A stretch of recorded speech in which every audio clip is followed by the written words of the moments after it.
It's time now for 15 Minutes of Faith, practical application of God's timeless truth for today, with your host, me, Pastor Jeremy Byler of Harvest Baptist Church in Bay City, Michigan. So let's get started with 15 Minutes of Faith.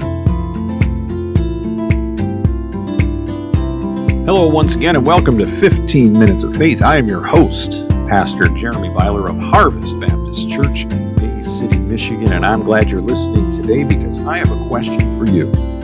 Have you ever found yourself in a situation where you're asking yourself, how in the world did I end up here? And then you trace back the steps and you realize it leads to one particular decision that you made that snowballed into the very scenario you find yourself in at that particular moment. Well, we're going to look in the Bible today in a situation very similar to that, and we're going to see some lessons we can draw from it. First place we want to be is Genesis chapter 19, as we see kind of the culminating events of a situation in a land called Sodom and Gomorrah. And we're not going to focus necessarily on the land there, but an individual that dwells in that land, and that is Lot. Now, the New Testament in the book of Hebrews refers to Lot as just. Another word is justified. It means he was righteous. We would claim him as a believer.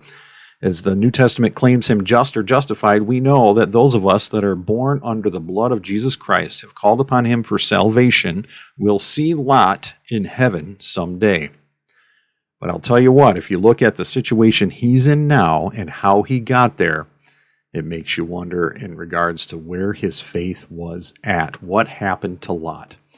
And I'll tell you what, that can happen to any of us. The Bible says, "Take heed, he that thinketh he standeth, lest he fall." Any of us are capable of ending up in a Lot-like position in our lives. And it doesn't start with us waking up one day saying, you know what, today's the day I destroy my entire life. It doesn't start that way. It just starts with one small decision. Genesis 19 talks about a situation where two angels come to visit Lot, and they come through the gates of the city. And as they walk in the gates of the cities, Lot meets them, bows down to them, but understanding the situation, grabs the two angels and says, "Come, stay with me tonight, wake up early, and leave." And this is not the angels' plan. They're actually coming to warn Lot and his family of the judgment God is about to bring on Sodom and Gomorrah because of the wickedness of that land. Uncle Abraham had interceded as much as he could, but God's judgment was still coming, and the angels were sent to get Lot and his remnant out of there. Nonetheless, as he brings them into his house and bakes them cakes of unleavened bread, they hear a knock on the door, and it's the men of the city, young and old, very curious about what's happening at Lot's house and who those two individuals were that were brought in. And they asked, in verse number 5 of chapter 19, it says, "They called unto Lot and said unto him, Where are the men which came into thee this night? Bring them out unto us, that we may know them." Whenever you see a term like that in the Bible, we know it has the idea of a physical activity taking place, and in this instance, it is an immoral physical activity, as their desire to be immoral with these men. And Lot knows this as well. In verse number 6, he says, "And Lot went out at the door unto them, and shut the door after him, and said, I pray you, brethren, do not do so wickedly."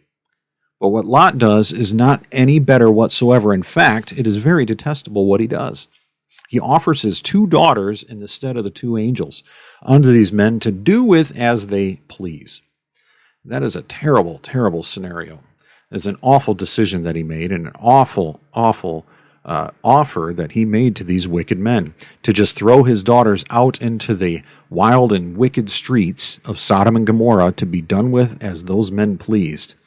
But praise be to God, the angels stepped in, and they confounded the men and made them blind so they couldn't see anything, to diffuse the situation so that they could get down to the task at hand and tell Lot what was about to happen.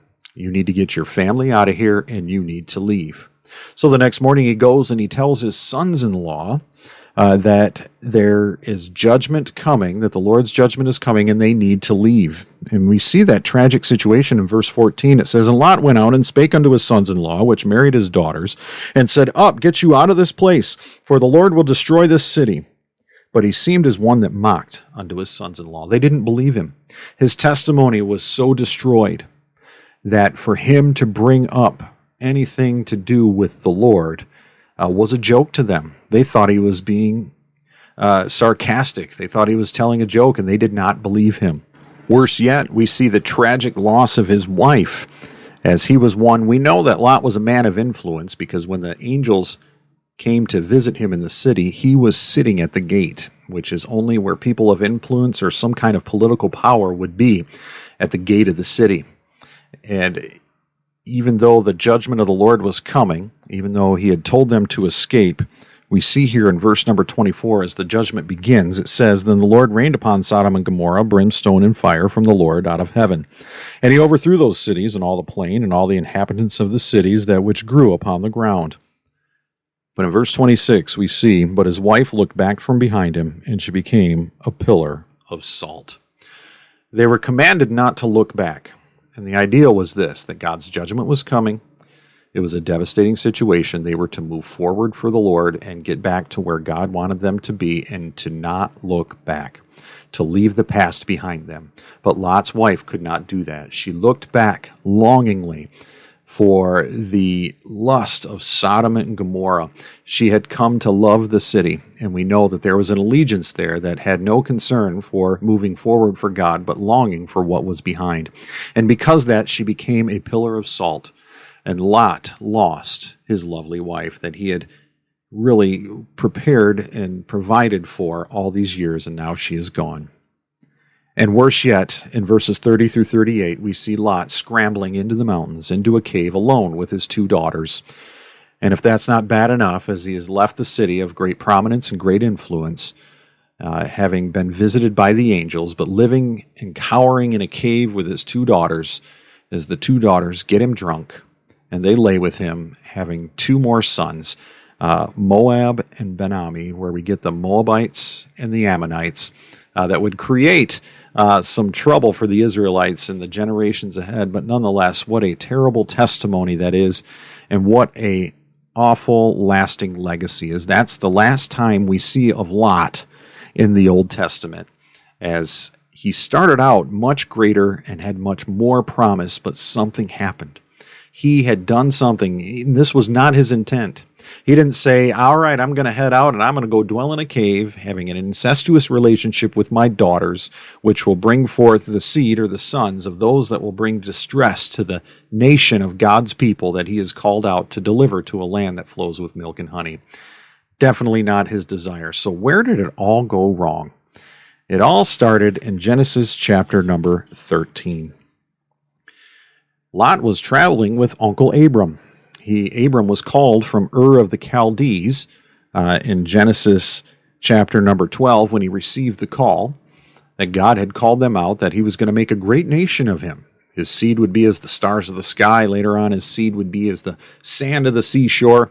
And eventually he would lead his seed or his people to the land that flows with milk and honey. And Lot was one that was traveling with him. And they had great abundance, and they were doing very well. Traveling out into the plain to a place where God was going to show them, trusting in the Lord. They had survived a famine, and yet they came out, and they came to this point here in Genesis chapter 13, starting in verse number 5. It says, And Lot also, which went with Abram, had flocks and herds and tents. And the land was not able to bear them, that they might dwell together, for their substance was great, so that they could not dwell together. And there was a strife between the herdmen of Abram's cattle and the herdmen of Lot's cattle, and the Canaanite and the Perizzite dwelled then in the land. In this time in Genesis, or during this time frame, or this society, or culturally speaking, wealth and riches were identified by your herd and your cattle and your herdmen and the things that you had in regards to that. And we understand in this situation that they were both very well-to-do. And what had happened was that they became so well-to-do that it became strife in the land. And we see that there was a strife between Abram's herdmen and between Lot's herdmen, that they were fighting and they were crowding themselves out because they had so much herds and flocks and everything that they didn't know what to do. But Abram in his wisdom, in verse number 8 says, And Abram said unto Lot, Let there be no strife, I pray thee, between me and thee, and between my herdmen and thy herdmen. Why? For we be brethren. He says, listen, this is no need to fight. God has blessed us tremendously. We are all doing well. Let's figure out a compromise. This is not worth us having contention between one another. He says in verse number 9, Is not the whole land before thee? Separate thyself, I pray thee, from me. If thou wilt take the left hand, then I will go to the right. If thou depart to the right hand, then I will go to the left. And he leaves the situation or the decision over to Lot. And we see here is this is the beginning of the downward spiral of Lot's life. It is right here where Lot begins the process to where he will end up cowering in a cave, drunk with his 2 daughters, in a terrible compromising situation. And it starts here in verse number 10. It says, And Lot lifted up his eyes and beheld all the plain of Jordan, that it was well watered everywhere before the Lord had destroyed Sodom and Gomorrah, even as the garden of the Lord, like the land of Egypt, as thou comest unto Zoar. Then Lot chose him all the plain of Jordan, and Lot journeyed east, and they separated themselves the one from the other. Abram dwelled in the land of Canaan, and Lot dwelled in the cities of the plain, and pitched his tent toward Sodom. Here's the idea here, the things we're going to look at, and this is what we can apply to our lives today. Is the mistake of Lot and the compromise that he made that led to his downward spiral and his destroyed testimony. Number one, the first thing that we see is that Lot lifted up his eyes when he should have lifted up his voice. We don't see anywhere where he went to the Lord in prayer, where he prayed unto God and asked God for wisdom as to where he could go or what he should do. No, he lifted up his eyes and he sized up the situation through his own judgment and experience. Oftentimes, we see something that looks good according to our eyes, but yet we fail to ask the Lord for wisdom in a matter. Lot lifted up his eyes when he should have lifted up his voice. Lot focused on the present with no concern for the future. We see that.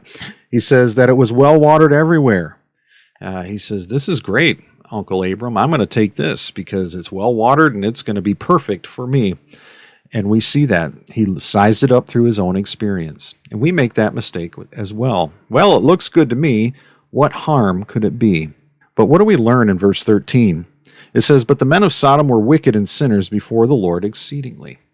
Looked up at the situation, thought it was harmless without considering what lay before him. Lot was headed in the wrong direction. He pitched his tent toward Sodom. And the idea is this, is that every morning when he woke up and he opened up his tent, he beheld Sodom and Gomorrah. From a worldly perspective, was probably a very prosperous and industrious town, a town where everything was happening.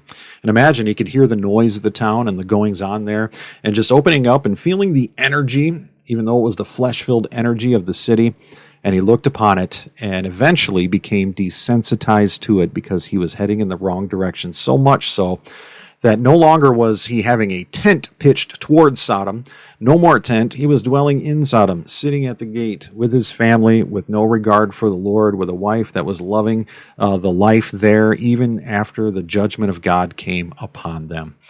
And again, we saw in Genesis 19 the downward spiral that took place, and it all started with a very simple decision with disregard to the wisdom of the Lord. So what can we learn from this? Whenever you're faced with what seems like a simple decision in life, taking a step or moving in another direction, number one, lift up your voice instead of your eyes. Ask God for wisdom and do not move until he gives it unto you. Secondly, focus on the future. Look at the big picture. Say, yeah, this looks okay for now, but where does this lead? Imagine Lot looking at Sodom and Gomorrah thinking this could be trouble. He knew they were wicked. He knew it was a bad town, but he still did it anyways. And number three, finally, make sure that you're always headed in the right direction. God will never lead you astray. He will guide you and direct you each and every step of the way. Well, I hope that was an encouragement to you today. If you're facing a tough decision, I hope that you would heed this advice that you need to lift up your voice instead of lifting up your eyes. Focus on the big picture and not just the immediate present, and make sure that you are headed in the right direction. And as long as you're seeking God first and his righteousness, all these things will be added unto you. So in the meantime, I would encourage you to stay faithful.